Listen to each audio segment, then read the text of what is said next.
ലോകകപ്പിൽ താരമായതിന്റെ തിളക്കത്തോടെ IPL-ൽ എത്തിയിട്ടും ആദ്യ 3 മത്സരങ്ങളിലും തിളങ്ങാൻ സാധിക്കാതെയിരുന്നതിന്റെ നിരാശയിലായിരുന്നു സഞ്ജു സാംസണും താരത്തിന്റെ ആരാധകരും. എന്നാൽ ചെപ്പോക്കിലെ തിങ്ങി നിറഞ്ഞ കാണികളെ സാക്ഷിയാക്കി സഞ്ജു അതിന് പരിഹാരം കണ്ടെത്തി. ഡൽഹി ക്യാപിറ്റൽസിനെതിരായ മത്സരത്തിൽ തകർപ്പൻ സെഞ്ചുറി. ഓപ്പണറായി ഇറങ്ങിയ സഞ്ജു 56 പന്തിൽ 115 റൺസിന്റെ അപരാജിത ഇന്നിംഗ്സുമായാണ് കളം വിട്ടത്. മറുപടി ബാറ്റിംഗിൽ ഡൽഹി വീണതോടെ സീസണിൽ ചെന്നൈക്ക് ആദ്യ ജയവും. ആരാധകർക്ക് സന്തോഷിക്കാൻ ഇതിൽ കൂടുതൽ എന്ത് വേണം? സെഞ്ചുറി നേട്ടത്തിനു പിന്നാലെ സഞ്ജുവിന്റെ സെലിബ്രേഷൻ രീതിയും ശ്രദ്ധ നേടി.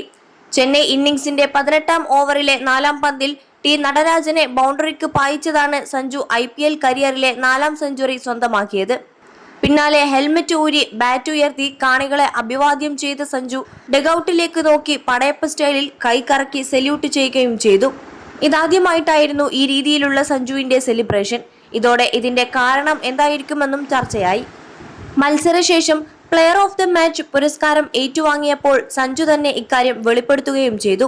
21 ലക്ഷത്തോളം സന്തുഷ്ടരായ ഉപഭോക്താക്കളും 2 ലക്ഷത്തോളം തിമിര ശസ്ത്രക്രിയകളും പൂർത്തിയാക്കിയ മലബാറിലെ ഏക കണ്ണാശുപത്രി Al Salama high hospital, hospital road, Perinthalmanna. CSK head coach Stephen ഫ്ലെമിങ്ങിനായിരുന്നു അതെന്ന് സഞ്ജു പറഞ്ഞു. അത് ഫ്ലെമിങ്ങിന് വേണ്ടിയായിരുന്നു. ഇത് എത്രത്തോളം കഠിനമാകുമെന്ന് എനിക്കറിയാം. കഴിഞ്ഞ 5 വർഷമായി ഒരു ഫ്രാഞ്ചൈസിയെ നയിച്ച വ്യക്തി എന്ന നിലയിൽ ഇത് മാനസികമായി എത്രത്തോളം വെല്ലുവിളി നിറഞ്ഞതാണെന്ന് എനിക്കറിയാം. അതിനാൽ ഇത് ഞങ്ങളുടെ കോച്ച് ഫ്ലെമിങ്ങിന് സമർപ്പിക്കാൻ ഞാൻ ആഗ്രഹിക്കുന്നു, സഞ്ജു പറഞ്ഞു. ആദ്യ 3 മത്സരങ്ങളിൽ പരാജയപ്പെട്ട സഞ്ജുവിന് പൂർണ്ണ പിന്തുണയുമായി ഫ്ലെമിംഗ് രംഗത്തെത്തിയിരുന്നു. ആദ്യ മത്സരങ്ങളിലെ പ്രകടനത്തിന്റെ അടിസ്ഥാനത്തിൽ സഞ്ജുവിനെ വിലയിരുത്തേണ്ടതില്ലെന്നും അദ്ദേഹത്തിന് അല്പം കൂടി സമയം നൽകണമെന്നും ഫ്ലെമിംഗ് പറഞ്ഞിരുന്നു. ചെന്നൈ ടീമിനൊപ്പം സഞ്ജുവിന്റെ ആദ്യ സീസണാണിത്. അദ്ദേഹം ടീമിലെ സാഹചര്യങ്ങളുമായി പൊരുത്തപ്പെട്ടു വരുന്നതേയുള്ളൂ. ആദ്യത്തെ 3 മത്സരങ്ങളിലും സഞ്ജുവിന് ഫോം കണ്ടെത്താൻ സാധിച്ചില്ലെന്നത് ശരി തന്നെ.